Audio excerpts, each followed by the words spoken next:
democracy. Good evening and thank you for joining us on air and streaming in the CI Proud to Go app. I'm Kimberly Eaton. And I'm Mark Welp. The mob that stormed the Capitol building couldn't prevent Congress from finalizing Joe Biden's election victory, but the violent and deadly day did send shockwaves around the country. We're joined now by Republican Representative LaHood. Congressman, thank you for being here. Thank you for having me. Well, you tweeted yesterday afternoon from inside the Capitol building as that protest was spilling over into a riot. And can you tell us a little bit more about what those moments were like? Well, it was scary. It was scary for the country. And really, I was in disbelief. I was on the House floor watching the debate on the Arizona objection in the Electoral College. And I actually heard the protesters outside. I walked out the House chamber and saw them coming up the East Front. And it's nothing I thought I would ever see is protesters breaking through barriers and breaching the East Front of the Capitol. And so I was in disbelief. It really was terrible day for our democracy and our country, and really shameful, the activity that occurred. But I was happy that after the police, the brave policemen cleared it out, we were able to go back and do our work. But this was a blatant attempt to disrupt the Electoral College and our constitutional duty to count those electoral ballots. And I was happy at the end of the night, or 4 in the morning, we finally voted as we were supposed to confirm the electors to the Electoral College, and Joe Biden and Kamala Harris are the winners. Representative, do you hold President Trump accountable for what happened yesterday at the Capitol? And do you think that he should be removed from office, as some of his colleagues have suggested? Well, I think words matter. And I think, words that President speaks matter. And I don't think he's solely responsible for what happened at the Capitol. But you got to be careful what you say and what you encourage your supporters to do. And clearly that led to the protests yesterday and what occurred.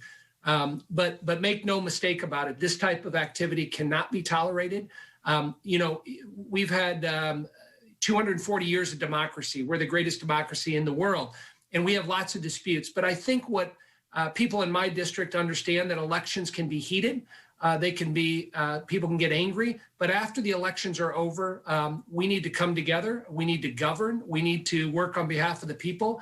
And that's what I've tried to stress. But there's no doubt people are fired up on both sides. And I do think that one thing that we have to do in this next Congress is address the issues of election fraud. Not necessarily in Illinois. I think we ran our election very ably and appropriately. But there are issues in states like Pennsylvania and Michigan and Arizona we need to address. We have to have confidence that our election system is working the right way. Just about a month ago, you said in a radio interview that every allegation of fraud in this election should be looked into, also acknowledging then that President Trump was running out of legal avenues to challenge the election. But did you ever expect the election controversy to escalate to what we saw yesterday? I didn't, but it goes to show, obviously, how divided this country is. President Trump got over 75 million votes, and Joe Biden got more.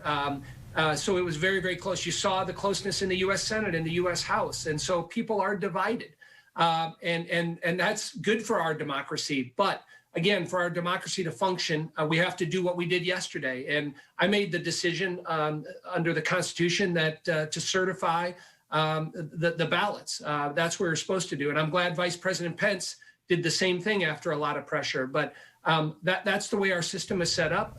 And I'm glad that we could do that. And we need to have a smooth transition to January 20th. And hopefully that will happen. Very quickly, Representative, do you worry about all the negativity surrounding President Trump and your support of him? Do you worry that any of that negativity associated with him could hurt you if you decide to run for office again in 2 years? Well, listen, that's part of politics. You have to make decisions. I was proud to support President Trump over the last 4 years, but I look at his policies, what he did on the economy, what he did on rebuilding our military, what he did for our farmers with trade agreements with Mexico and Canada and China, criminal justice reform. There's many good things he did. But there's other things that I wish he would have done differently in terms of how I wish he would have acted more presidential. I wish he wouldn't have tweeted as much. I wish he wouldn't have, gone after people in a personal way. I wish he had more humility.